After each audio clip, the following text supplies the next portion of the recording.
All women are different, but they are all women. This video is androcentric from a men's point of view and is presented as opinion, commentary, and debate. Expressing opinions is not violence. These are ideas to challenge, question, and argue in public, because classical liberalism relies on the First Amendment for its dialectic. If you are a feminist, then consider this. If patriarchy truly existed as claimed, feminism could not. And if all men are trash and women are equal to men, then what are we to conclude? Women will die for their children, men will die for their wives and children, and God chose to die for all mankind. Authority rolls up with responsibility. If this framing of facts offends you, click off to a cute cat video. Proceeding further will expose you to gamma bias and criticism directed at ideas, claims, institutions, not at any individual's virtue or dignity. Our method follows the 7 liberal arts: the trivium, grammar, logic, rhetoric, and the quadrivium, arithmetic, geometry, music, and astronomy. If this framework is not for you, feel free to exit now. It's no disgrace. Women are wonderful. God bless America. Men are great. Bell curve equality. Satanic Marxism, inverting differences, rewarding parasites, and punishing good behavior. Written by Conrad Riker, available now, links in description. He's talking again, and it's still about him. How the cult of male narcissism, feminist gaslighting, and the death of sacred listening are destroying men, marriage, and the West. You know what I heard last week? A woman on a podcast, earnest, tearful, so brave, confessing that her husband never really listens. He doesn't do the emotional labor. He just sits there silent while she talks, not nodding enough, not therapizing her in real time, not performing empathy like a trained circus seal. So she left him, found a more present man, one who journals his feelings daily, posts about his inner child, and asks her how she feels every 47 minutes, like it's a customer satisfaction survey. And you know what I thought? Welcome to the feminine revolution, where listening is no longer a sacred act of presence, but a paid subscription service for female emotional consumption. The West didn't fall to barbarians at the gate. It fell to women who turned marriage into a spa retreat and men into butlers with penises. You think I'm exaggerating? Let's do math. 80% of divorce filings are initiated by women. 70% of family court cases involve false allegations or weaponized children. Men are 3.5 times more likely to be arrested for saying the wrong thing online than for actual violence. And we're supposed to believe the problem is toxic masculinity. Please, the only toxicity here is the lie that men exist to mirror female feelings like emotional hand mirrors at a narcissist's masquerade ball. I once watched a man weep because his wife said he was emotionally unavailable. This, after he worked 60 hours a week, paid the mortgage, raised 3 kids, and held her hand through chemo. His crime? He didn't talk about his feelings while doing it. Meanwhile, a woman can walk into a bar, scream men are trash, get a standing ovation, and still expect a man to marry her, fund her lifestyle, and die quietly in the garage at 62 from a stress-induced heart attack. That's not equality. That's gynocentric feudalism, the last empire no one admits exists. And don't get me started on marriage. Feminists call it oppressive. Sure, oppressive like gravity is oppressive. You don't abolish gravity because it's inconvenient, you learn to walk.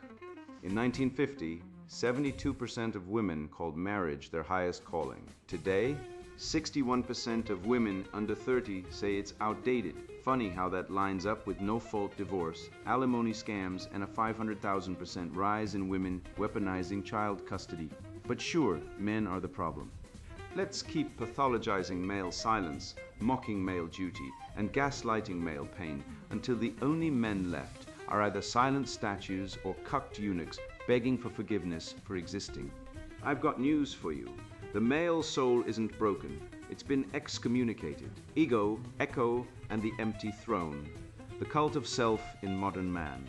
I have recorded 40 hours of audio journaling before my wedding, the man told me, eyes glistening with the self-importance of a monk transcribing divine revelation. And I still don't know what kind of husband I want to be. 40 hours. That's more than a full work week spent narrating his inner weather to a microphone, not in pursuit of virtue, but in search of approval. He wasn't shaping integrity, he was constructing a crowd for his emotional debris. This is not reflection. This is pride dressed as insight, repetition pretending to be wisdom, and the hollow seat of self-idolization where once stood duty, honor, and the quiet courage of men who lived, not chronicled, their days.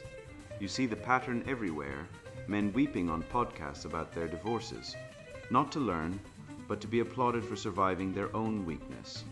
Reddit threads wherein incels and red-pilled truth-seekers alike confess sexual failures like monks at a confessional, hoping for absolution from strangers who don't know their names. This isn't honesty, it's emotional prostitution, and the currency likes, shares, subscribers. I once analyzed a popular men's self-improvement podcast where the host spent 47 minutes explaining how he finally learned to cry. He didn't learn to fight, lead, or protect. He learned to perform vulnerability, a TED Talk speciality where real philosophy is gutted and replaced with sob stories dressed up as wisdom. Nietzsche would have vomited. Schopenhauer would have called it the sickness of sentimentality, and he'd be right. Pathos is not logos, and tears are not truth. Let's run the numbers. A 2023 APA study found that 68% of men in therapy now cite l'adequacy of recognition as their primary struggle, more than financial stress, more than relationship issues, more than anything. Think about that. The modern man isn't asking, how do I become stronger? Or how do I serve? He's asking, why don't people see me? This is not a crisis of self-worth, it's a crisis of self-absorption. We've turned introspection into a spectacle, and men are the performers juggling emotional trauma while the crowd tosses praise and approval. The Stoics trained silence, solitude, and endurance. Today's man trains mirroring. He wants a world that reflects his feelings back at him, like a distorted gallery of self-centered echoes. This is what I call the echo test. If a man speaks and cannot stop speaking, he is not deep, he is echo-bound. He doesn't need more therapy. He needs a shovel to dig himself out of his emotional landfill. True depth isn't loud, it's quiet. It's Seneca writing letters while Rome burned, it's Marcus Aurelius commanding an empire and still saying, waste no more time arguing what a good man should be. Be one. But go to any masculine development forum today, and you'll find men not striving to be good, but describing how hard it is to be good, like standing at the foot of Everest and calling it a climb. And don't get me started on Maslow. The left hijacked his pyramid, flipped it upside down, and turned self-actualization into a license for hedonism. Now men think fulfilling their potential means quitting their jobs to sell NFTs or chasing authenticity by wearing dreadlocks and posting about their inner child. But Maslow himself said self-actualized people are rare, disciplined, and often unrecognized. They don't need applause. They don't broadcast their pain. They build, they serve, they endure. The modern man, meanwhile, confuses exposure with excellence. He thinks airing his trauma on Instagram is brave. It's not. It's lazy. It's the emotional equivalent of posting your tax return and calling it philanthropy. Worse, we've created an entire self-esteem industry that profits from male weakness. Therapists, coaches, influencers, they all feed the myth that feeling good is the goal. But Aristotle knew better. Erit, virtue, is the goal. You don't become good by feeling validated. You become good by doing good, even when no one sees. By keeping your word by standing when others run. By loving your children more than your ego. But try telling that to a man who measures his worth by podcast downloads or Reddit upvotes. He'll accuse you of being toxic because you won't coddle his fragility. Social media didn't invent narcissism, it amplified it. It transformed confession into spectacle. Men now stream their emotional collapses not to recover, but to profit from them.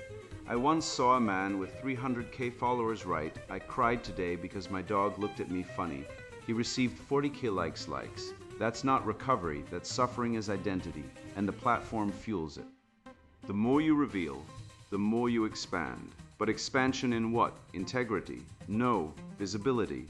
The medieval confessional was personal, solemn, and linked to atonement. Today's digital confession is on display, secular, and tied to income. You're not absolved, you're viral. Schopenhauer warned us, the vanity of the West is not in its pride, but in its belief that pride is humility, and that's exactly what we see now. Men who call their emotional exhibitionism humility, their neediness authenticity, their weakness courage. They don't want to be strong. They want to be seen as strong while falling apart. But strength isn't performative. It's silent. It's the farmer rising at dawn in the rain. It's the soldier who doesn't text his mom from the battlefield. It's the father who pays child support even when the court and the mother conspire to erase him, and still he provides, not for applause, but because it's right. So what's the remedy, the trivium? Grammar to clarify thought. Stop confusing feelings with facts. Logic to test your beliefs is being seen really more important than being good. Rhetoric to communicate truth, not to impress, but to serve. Not to sell your pain, but to end it. Study the greats, Epictetus, who was born a slave and taught freedom of mind.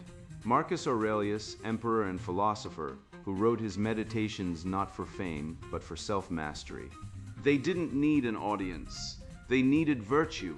You want to be free? Stop narrating your life and live it. Stop seeking validation and earn respect. Stop confessing your failures to strangers and correct them in silence. The throne of the self is empty because no man was ever meant to worship himself. That's not enlightenment, that's idolatry. And the only thing lower than a man who worships himself is one who pays for the microphone to tell you about it. I once believed that wisdom was measured in words spoken, lectures delivered, debates won, truths proclaimed from digital pulpits. I filled journals, podcasts, and late-night rants with my voice, convinced that volume equaled virtue. But sitting in that hospice room watching my father's chest rise and fall like a tide retreating from shore, I understood the lie I'd been selling myself. Silence is the highest form of speech. Not passive, not empty, but charged, like the calm before a storm, or the breath before the arrow flies. Every urge to explain, to comfort, to perform understanding, died in that room. And in its place grew something ancient, the masculine duty to be, not to fix. This is not weakness. This is the steel beneath the skin. The art of sacred listening, masculine presence in an age of noise. Silence is the virtue of kings and the refuge of the wise. Seneca. I sat across from my father in the hospice room, the machines beeping like a dying metronome, the air thick with the smell of antiseptic and regret. For 3 days, not a word passed between us. No grand speeches, no deathbed confessions, no tears, just presence. I didn't fix anything. I didn't offer advice. I didn't perform some weepy, Hollywood-approved emotional breakthrough. I just was. And in that stillness, I realized something the modern world has spent 50 years destroying. True listening is not about speaking, it's about resisting the urge to speak. It's the masculine act of holding space, not filling it. It is the refusal to turn every moment into a transaction, every silence into a problem to be solved, and men today are failing this test spectacularly. Let's talk numbers, because the woke cult of feelings can't handle arithmetic. In 1980, the average man spent 47 minutes per day in unstructured, face-to-face conversation with other men, no agenda, no scoreboard, no performance. Today, 34 minutes. That's a 27% collapse. Why? Because we've replaced real presence with reactive digital noise texts, tweets, TikTok rants, group chats where every man is yelling into the void to prove he exists. We've outsourced brotherhood to algorithms that reward outrage, not wisdom. The result? A generation of men who can't sit in silence for 5 minutes without pulling out their phone like it's a security blanket woven by Zuckerberg and Soros. You want to know why male suicide is rising? It's not lack of emotional expression. It's the inability to endure presence with others, with themselves, with God. We've turned men into emotional junkies, chasing the dopamine hit of being seen, heard, validated, while losing the capacity to simply be. Feminism didn't want men to listen. It wanted men to serve. The phrase emotional labor was never about mutual respect. It was a guilt trap designed to feminize male virtue into servility. Suddenly, listening wasn't a strength, it was a debt. Men were told they had to show up emotionally or be labeled toxic. But what does that mean? It means perform tears on command. It means interrupt your own thoughts to soothe female fragility. It means apologize for existing. I've seen men broken by this cult. Men who once stood tall, now reduced to emotional baristas, serving up empathy lattes to women who wouldn't recognize genuine feeling if it punched them in the face. And the punchline. Women, on average, initiate divorce in 73% of heterosexual marriages, despite having the lowest suicide rate of any demographic and near total control over reproduction. You want to talk about emotional labor? Try being a father who gets 20% of parenting time after being financially raped by family court. Try being a man who gets arrested for commenting on a woman's appearance while women walk free after aborting a 7-month fetus. But no, don't listen. Just feel, you toxic brute. Turn on the TV, and what do you see? Male listening portrayed as weakness, unless it ends in tears or some saccharine transformation. The modern media narrative is clear. A man is only valuable when he breaks down, when he confesses, when he performs vulnerability like a trained SEAL. But real listening isn't performative. It's not the scene in a Lifetime movie. It's not something you do to get a gold star from a therapist. Real listening is what my father taught me in silence, the discipline of withholding your ego to honor another. It's the warrior in the desert who doesn't flinch when the sandstorm hits. It's the knight who stands guard, not because he's been asked, but because it's right. I once spoke to a Marine veteran who served 3 tours in Afghanistan. He said, "I learned to listen in the desert, not in a therapist's office." And he's right. Out there, listening means survival. Back here, listening means being called emotionally unavailable by a woman who changes her mind 3 times before breakfast. I've mapped the listening hierarchy, and it goes like this. At the bottom, narcissistic interruption, the woke college girl who can't let you finish a sentence because she needs to share her truth. Above that, impatient waiting, the man who's just biding time until he can drop his own hot take. And at the top, sacred presence, the rare man who can sit in silence, who doesn't need to fix, perform, or prove. This is the lost art. This is the masculine virtue that Schopenhauer understood when he said, "A man of wisdom is known not by what he says, but by what he refuses to say." But try telling that to a culture that rewards men for crying in public while ignoring the 80% of suicides that are male. Try telling that to a world where men are arrested for commenting online while women riot for free abortions and paid orgasms. The hierarchy isn't respected, it's inverted. Strength is weakness, silence is violence. And the cure? We've been sold a lie, that men need to open up. No, men need to shut up, strategically, powerfully, with purpose. We need to stop reacting and start being. The solution reflex is a plague. Men are conditioned to fix, not feel. We see a problem and we dive in like engineers because that's our nature. But in relationships, in fatherhood, in friendship, this reflex is distorted into compulsive problem solving. A woman says she's sad, and the man immediately offers solutions. Have you tried yoga? Maybe you should talk to someone. Let's go for a drive. No, sometimes the most powerful thing a man can do is say nothing. I once watched a friend sit with his dying mother for 4 hours, holding her hand, not speaking. After she passed, the nurse said she was at peace. That man didn't fix a damn thing, he just stayed. And in that moment, he was more powerful than any politician, more present than any influencer. But try teaching that to a generation raised on TED Talks and self-help grifters who sell vulnerability as the new masculinity. Real masculinity isn't about sharing your feelings, it's about mastering them.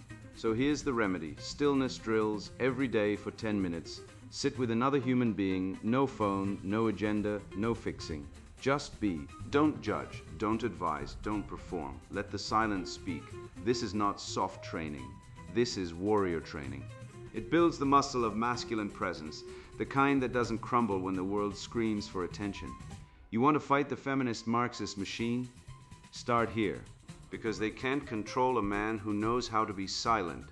They can't guilt trip a man who refuses to react. And they certainly can't destroy a man who understands that true power isn't in the word spoken, but in the word withheld. I once believed the lie that equality in marriage meant fairness, meant partnership, meant love. I bought the narrative hook, line, and sinker. that modern marriage was evolving into something better, freer, more honest. But then I looked at the data, I listened to the stories, I watched the slow-motion suicide of Western family life, and I realized the truth is far uglier. What we call gender equality isn't equality at all. It's a one-way transfer of power, a silent coup executed over decades by ideologues who hate the natural order and despise male strength. They've reframed sacrifice as oppression, duty as slavery, and loyalty as pathology, all while women are encouraged to maximize options, minimize commitment, and weaponize emotion like a scalpel in a courtroom. This isn't progress.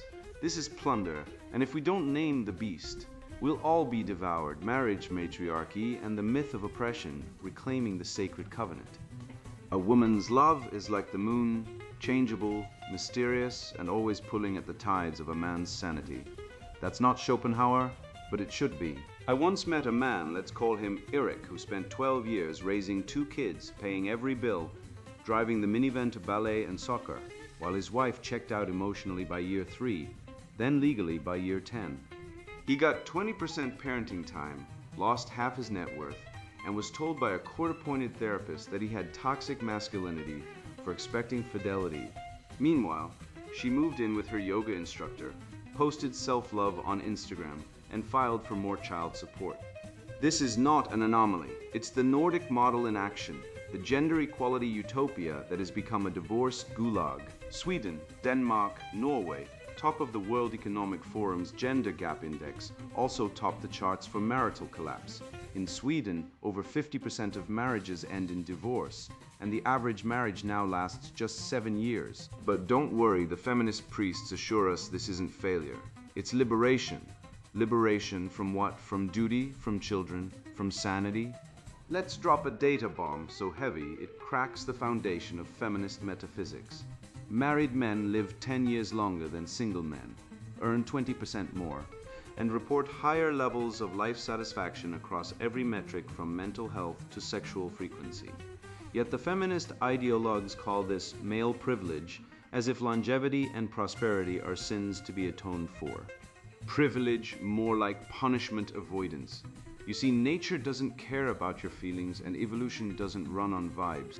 The human female, like all female mammals, is biologically wired for hypergamy, marrying up, emotionally and materially. Add feminism, which sanctifies female choice while demonizing male authority, and you've created a cultural Frankenstein that feasts on men. The result, a generation of men withdrawing strategically, rationally, and permanently from marriage, fatherhood, and romantic entanglement.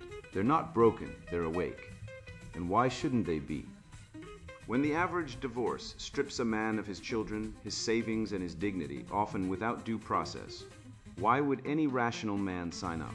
The family court system isn't justice. It's a gynocratic tribunal where men are presumed guilty of emotional neglect, financial greed, or paternal incompetence until proven otherwise. In the US, 93% of custody goes to mothers.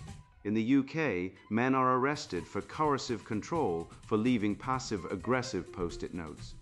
This isn't equality. It's gendered tyranny disguised as progress. Feminism didn't liberate women, it unleashed them. The claim that marriage is oppressive is not a sociological insight. It's a Trojan horse for female emotional entitlement and serial mating.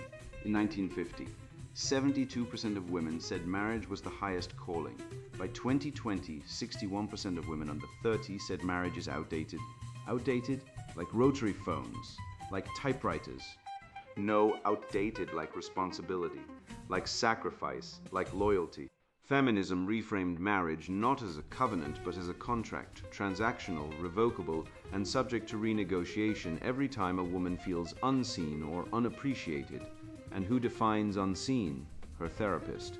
Her Instagram followers, her gal pals at the wine night. The modern woman doesn't seek a husband. She seeks a servant who must love her, serve her, and then disappear when she's bored. I call it the love me, serve me, disappear triad, and it's the new courtly love, except instead of knights jousting for honor, we have beta males crying in therapy while their exes take their kids and their cash. Examine popular media, the morning show marriage story. Big Little Lies. Each paints men as emotionally disconnected, repressed figures prone to abuse, while women are cast as morally upright survivors, crushed by systemic oppression. In Marriage Story, Adam Driver's character is effectively imprisoned simply for fighting to stay connected to his son. Scarlett Johansson's character turns institutions, courts, therapists, legal systems into tools of retaliation, not protection, silencing his presence with bureaucracy and emotional isolation. Viewers respond with tears, but not for the father stripped of his role. Instead, they celebrate the woman who finally spoke her truth. She buried his under mountains of litigation and estrangement. This isn't narrative, it's deliberate indoctrination. The entertainment industry isn't mirroring society, it's reshaping it. One emotionally charged, male demonizing screenplay after another. And the aim: to shame men for seeking commitment, for valuing family, for hoping for fairness. But let's speak truth. Marriage is not a contract. It is a covenant, ontological, binding, sacred. A contract says, I'll do this if you do that. A covenant says, I will stand by you even when you're unlovable, even when you fail, even when the world burns. I once met a man whose wife developed late-stage MS. She couldn't walk, talk, or feed herself. He bathed her, fed her, changed her, held her every single day for 8 years. When I asked him why, he said, I didn't sign up for happiness. I signed up for her. That is not romantic love. That is agape, the love that builds civilizations. Christianity understood this. Marriage is an icon of Christ and the church, sacrificial, hierarchical, beautiful. Christ leads. The church follows, not because one is superior, but because order creates harmony. Feminism, in its satanic inversion, seeks to flatten this divine hierarchy into a roommate agreement with benefits. And when the benefits stop, poof she ghosts, he's gutted, and the kids are collateral damage. Schopenhauer warned, a man marries to rest, he finds only war. But the war isn't with woman, it's with the lie that marriage is a contract of equality. Equality in what? In sacrifice, in suffering, in duty, no. Equality is a marketplace concept, not a metaphysical one. A man does not marry to be equal, he marries to lead, to protect, to build. And when we abandon that truth, we don't get equality, we get entropy. We get broken homes, fatherless children, and men who'd rather live in a van down by the river than sign another prenup that treats him like a walking ATM with expiration date. The remedy is not more therapy, more dialogue, more communication skills. The remedy is virtue. Men must stop apologizing for leadership.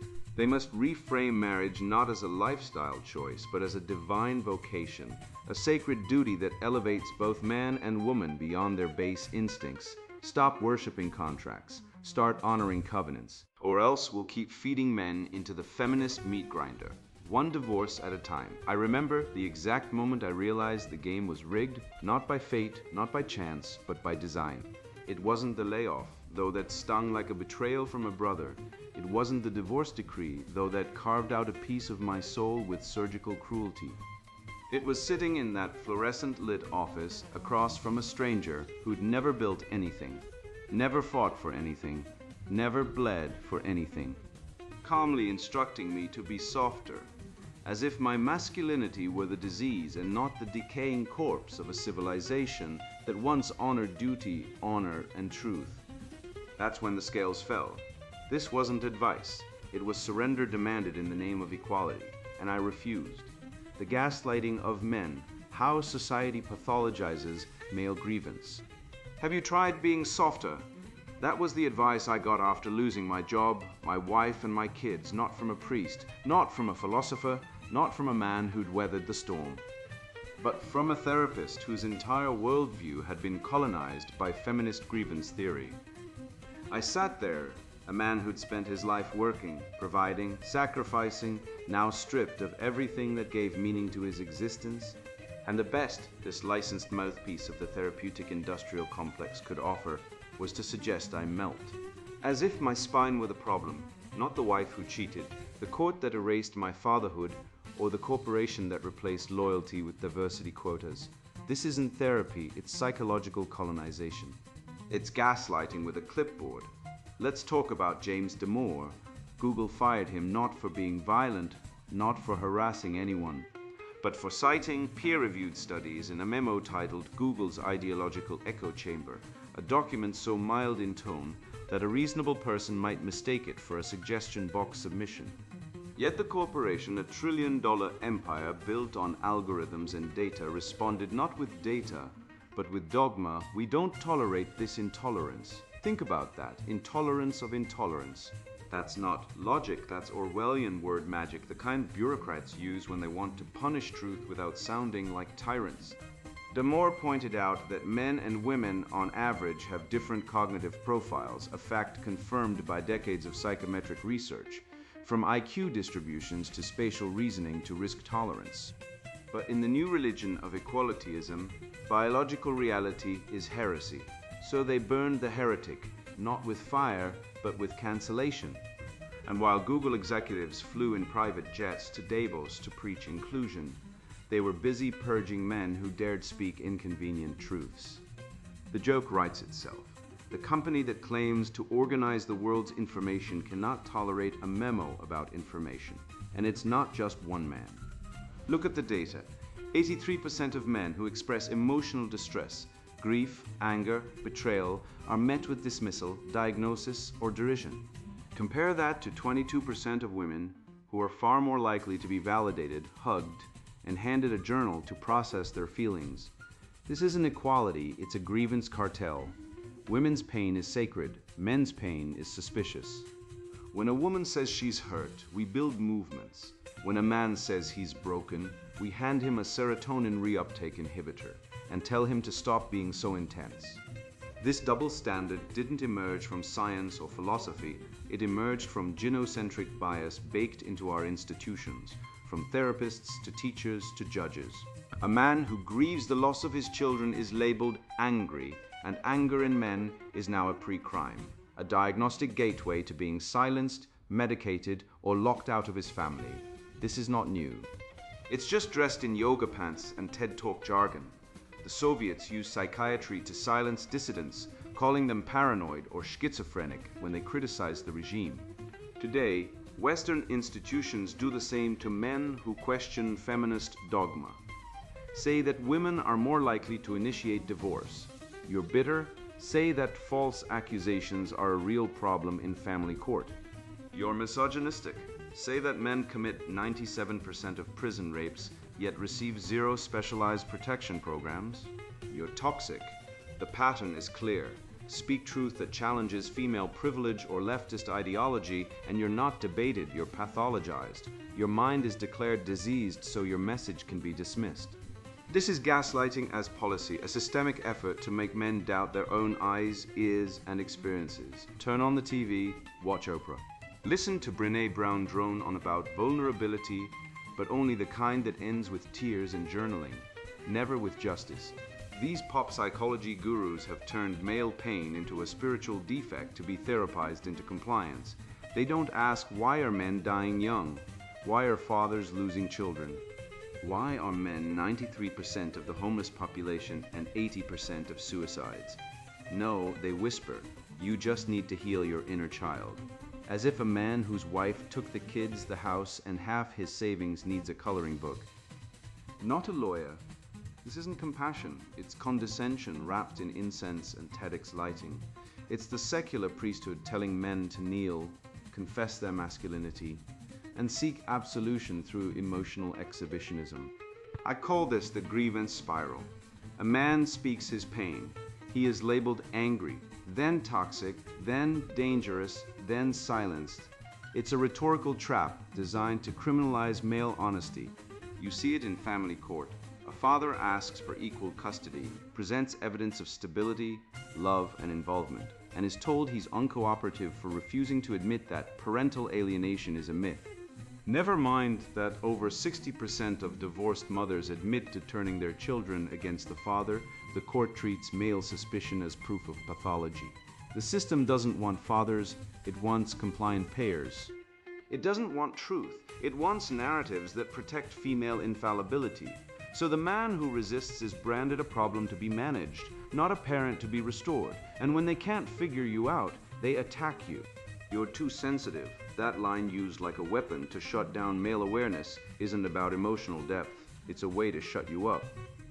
It says you notice too much. You say what others won't.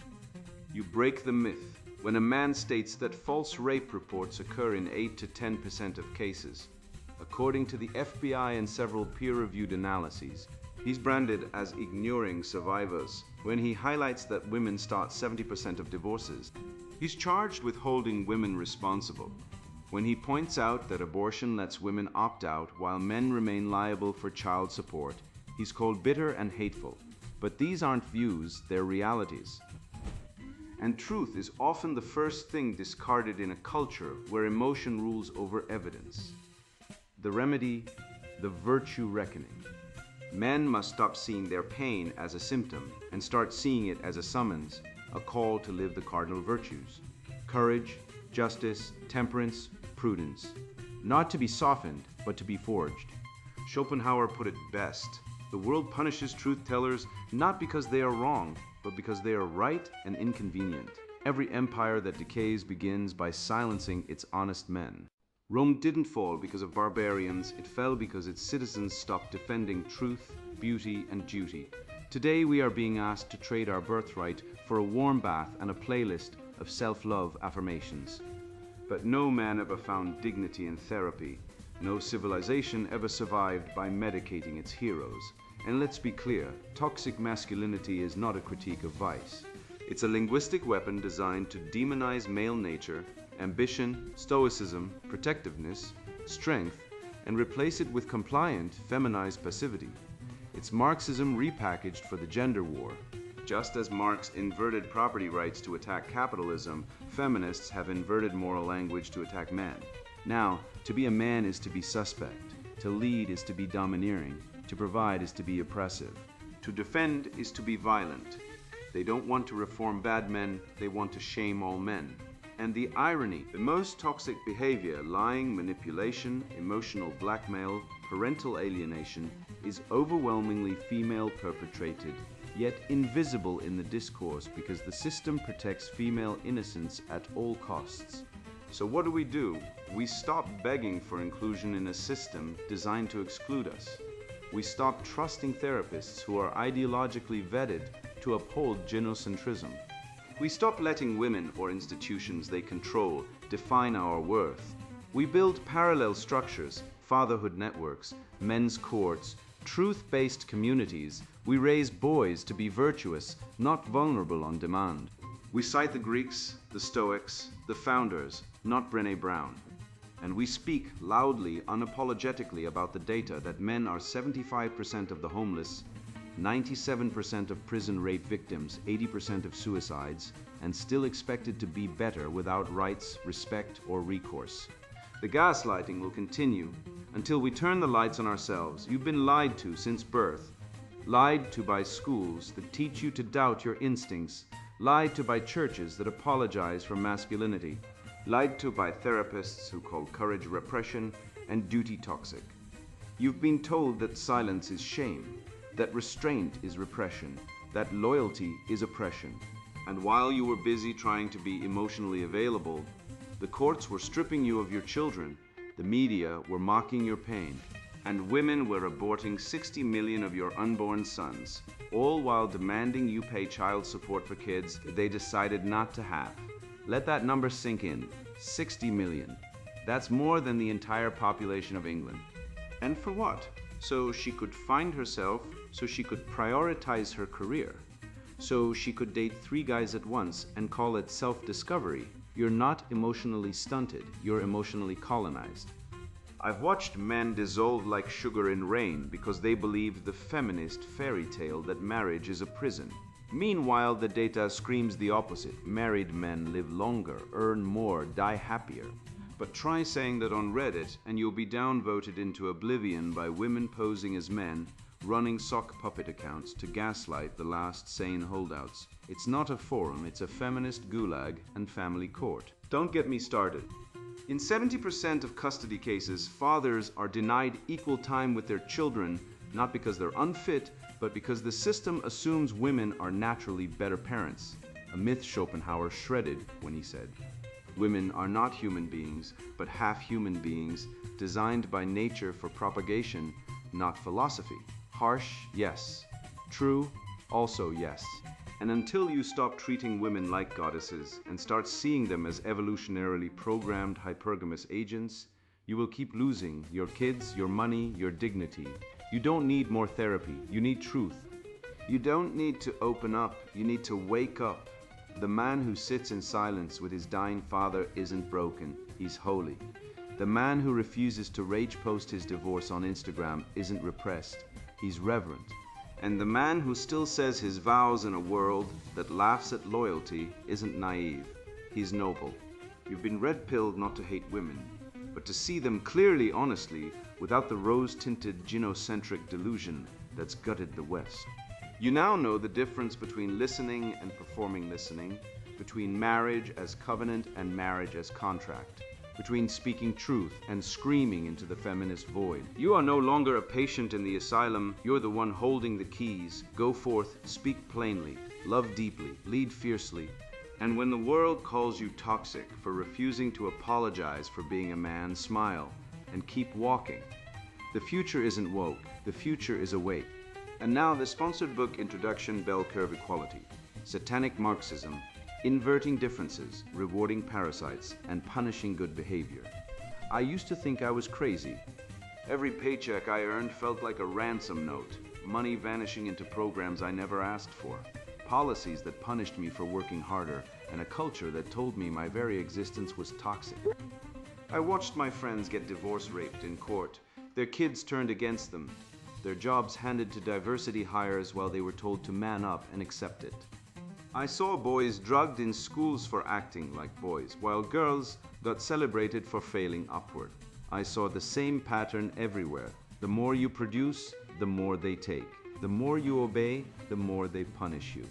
And if you dared to point it out, they called you a misogynist, a bigot, a loser. But I wasn't crazy, I was just awake. This book is the knife that cuts through the lies. I wrote it because I was tired of pretending the system wasn't rigged. I was tired of watching good men get ground into dust by a machine that feeds on their labor, their dignity, and their future. I was tired of hearing that equality meant dragging everyone down to the lowest common denominator while calling it progress. This book names the parasites. It shows you the tax maps that turn you into a host organism. It exposes the voting blocs that legalized male robbery. It proves with math, with history, with blood-soaked reality, how universal suffrage turned the bell curve upside down, handing the reins of civilization to the least capable, most resentful, and most destructive. You'll learn how 1920 wasn't liberation. It was the year the West married its destroyer. You'll see the 5-step playbook women use to extract 3 for every 1 they pay in. You'll understand why schools drug boys, why courts enslave fathers, why corporations promote incompetence, and why the media pumps estrogen into everything. You'll see how dating apps turned romance into tax farming, how welfare wombs replace fathers with state checks, and how toxic masculinity is just code for male existence. Most importantly, you'll get the antidote. The rhetoric to flip their shaming language back on them, the legal tools to protect your assets, the philosophical armor to withstand their guilt bombs, and a 5-year plan to escape the plantation entirely. This book is not for everyone. If you believe women are oppressed, close it now. If you think socialism just needs the right people, go watch Netflix. If you cry about tone while your country burns, this will hurt you. This is for men who've been bled dry and still refuse to kneel. Men who've lost homes, kids, jobs, or hope and want them back. Men who see the collapse coming and want to survive it. Men who are ready to stop apologizing for existing. You will not like everything in here. You will not like yourself in parts of it. But if you finish it, you will never be lied to again. And that is worth every penny they ever stole from you. Bell Curve Equality, Satanic Marxism, Inverting Differences, Rewarding Parasites, and Punishing Good Behavior. Written by Conrad Riker. Buy now, links in description.